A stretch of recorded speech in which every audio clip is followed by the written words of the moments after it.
Padian runs a study. It's a 10-year study with the world's most virulent, terrifying sexually... I mean, this thing jumps, off of penises into vaginas miles away. How many of them do you think, after 10 years, with the world's most terrifying, virulent, sexually transmitted disease came up positive? Nobody. Nobody. Nobody who was negative came up positive. Zero.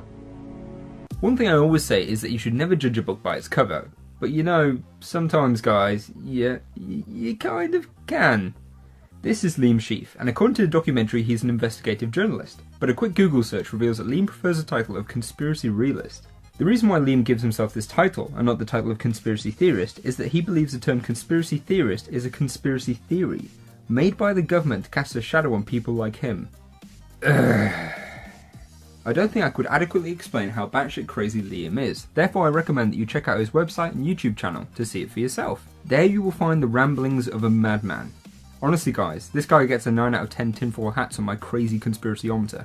Liam admits to being a truther, a creationist, and an AIDS denialist. He also believes that the Boston Marathon bombings were a false flag operation, and that Facebook is run by the FBI, yet owns his own Facebook page which he frequently posts on, and that JFK was assassinated for standing up to the CIA. He's also an anti-vaxxer and has taken it upon himself to produce a comic book about the dangers of vaccinations. The comic book is called The Geneticals, and stars the world's first team of vaccine-damaged superheroes, who band together to fight bad science, and search for the cure of their toxic state, whatever that means.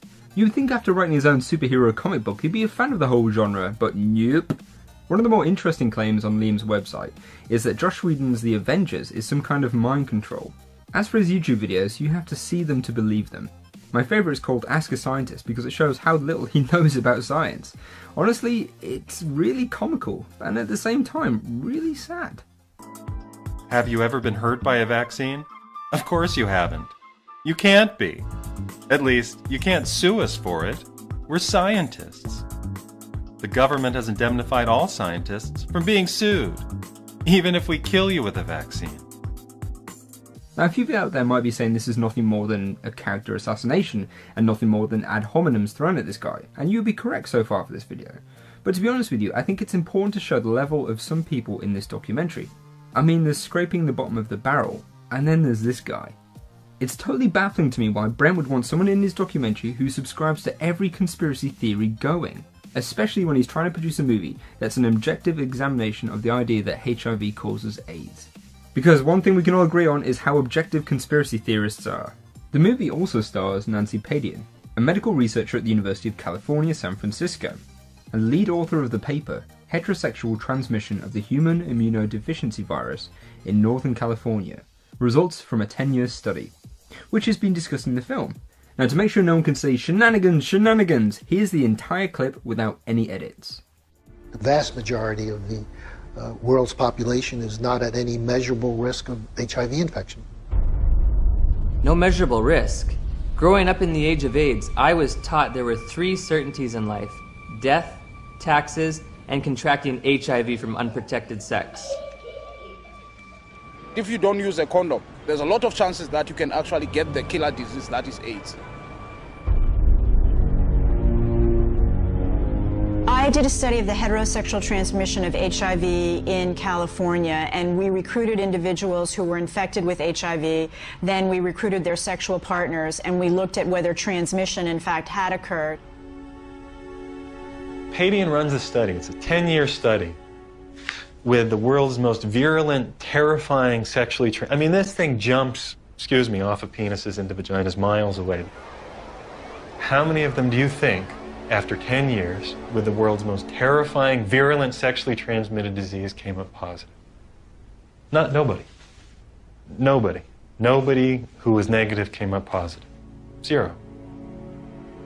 I think HIV is more difficult to transmit than probably most other sexually transmitted diseases. I mean, I think that's pretty widely known. Nancy begins to talk about her research, and she says over 10 years that she recruited partners where one of them would be HIV positive. She then looked to see if HIV had been transmitted. As she's saying this, we're shown a picture of the front page of her research. We then cut to Liam, who tells us that no one in this 10-year study contracted HIV from their partners. He says nobody who was negative came up positive. Zero. Now you might be wondering to yourself, why is Liam the one here discussing the findings of the paper, and not the scientist who conducted the study? This is because Brent, the director and star of the movie House of Numbers, wants to fool the viewer into thinking no one in the study contracted HIV from their partners. And it's more than likely Liam was probably the only one interviewed who was stupid enough to lie about this research. He's not misinterpreting the data, he is flat out lying, and therefore so is Brent. Nancy's study showed that HIV can be transmitted through heterosexual sex, and notes that male to female transmission is approximately 8 times more efficient than female to male transmission. Even on the low resolution of the copy of the film that I found, which I totally got legally by the way, I could see the front page of Nancy's research where it says, overall, 19% of the 360 female partners of HIV infected men, and 2.4% of the 82 male partners of HIV infected women were infected. It's right there, it's on the front page, it's right there, it's shown in the movie House of Numbers, and yet this guy, Liam, is telling us that actually no one was infected. What? I find it hard to understand why Brent thought it would be acceptable to have a man lying about a piece of research on the transmission of HIV, a deadly virus, in his documentary. I also don't understand why he missed the opportunity to ask many of the many scientists in this documentary whether they thought HIV could be transmitted through sex. I mean, for God's sake, the documentary featured the woman who actually wrote the paper. Do you think she believes that no one in the study contracted HIV from their partners? The level of deception is truly unbelievable. And the fact that you have the balls to put the abstract of the paper in your documentary whilst lying about the number of people who were infected is just, are you trolling us, Brent? Are you troll-lolling us? Now I know some of you out there might be thinking maybe Brent edited the movie to make it seem like Liam was saying something that he wasn't saying. I mean, it's not like he's done that before. Well, a quick look on Liam's YouTube channel shows that he does indeed believe that HIV can't be transmitted through sex. There was a study done by a famous researcher called Nancy Padian. Do we have a picture of Nancy Padian? There she is. She took 175 couples, that's 175 times whatever, and she took the 175 negative people in those couples and 175 positive people, and she let them do their thing.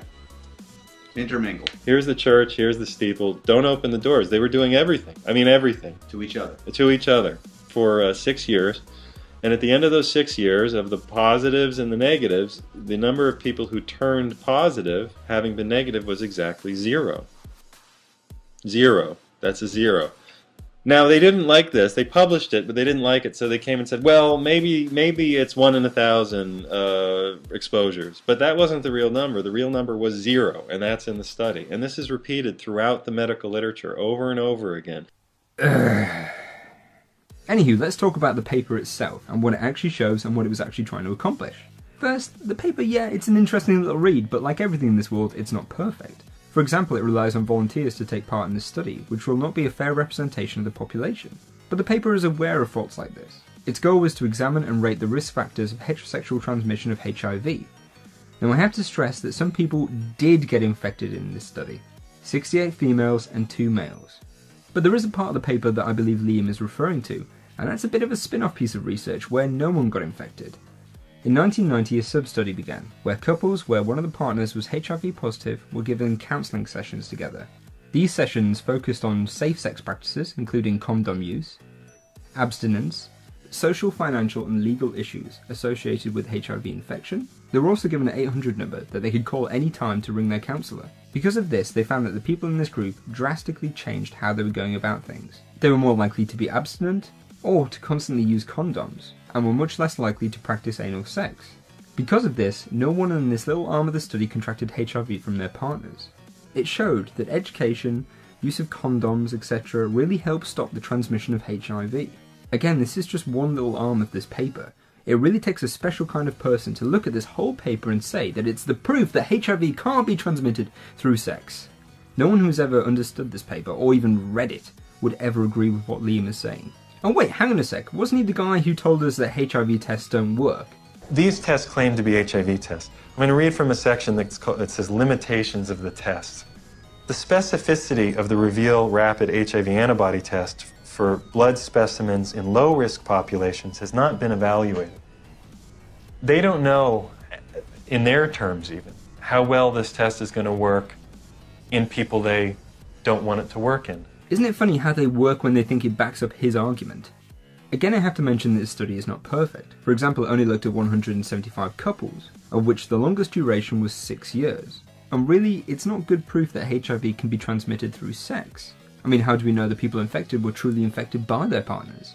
But I guess until more research is done, we'll never know. Oh wait, what's that? HIV has been extensively researched and more than one person has been researching it over the past 30 years? If you want a better example of similar kind of research, how about the paper, Rates of HIV-1 Transmission per blah blah blah blah blah. This is much better at showing the transmission between partners if that's what you're looking for. It enrolled 15,127 people between the ages of 15 and 59 and followed them for 40 months.